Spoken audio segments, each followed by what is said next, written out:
Omutume Umaru Mulinde owa Gospel Life Church International Namasuba avuddeyo n'asaba Parliament egunjeewo etteeka erikugira bannayuganda okukozesa asidi wamu n'okumutundira nga buli wamu kubanga kino kyongedde ku bungi bw'abantu abayiirwa asidi mu ngeri y'okubasaanyaawo. Omutume Mulinde agamba nti Parliament yaddira etteeka ly'ebweru erya Toxic Chemical Prohibition and Control Act n'eriteeka mu ssemateeka wa Uganda mu mwaka gwa 2015 ng'ate etteeka lino lisinga kutunulira ebyokulwanyisa eby'obutwa mu kifo kya asidi abantu gwe bettanira ennyo. Bamemba Parliament babere fair.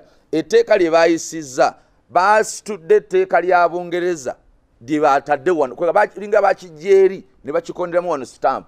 Naye wano tulina context nti wano tetunafuna nnyo threat za biological weapon and other things of nuclear. Wano tulina obuzibu ti acid bamugula ku kkubo ate layisi.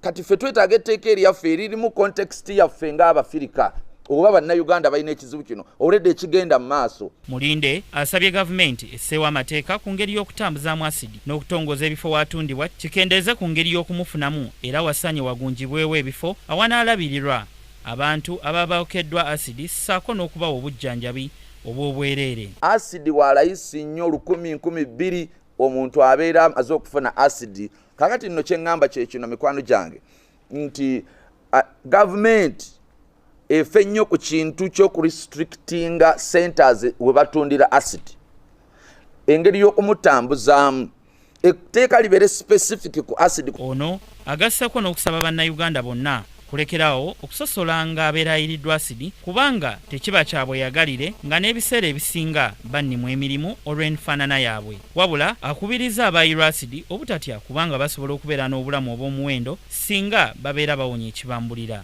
Abantu abo tubafunire rehabilitation center.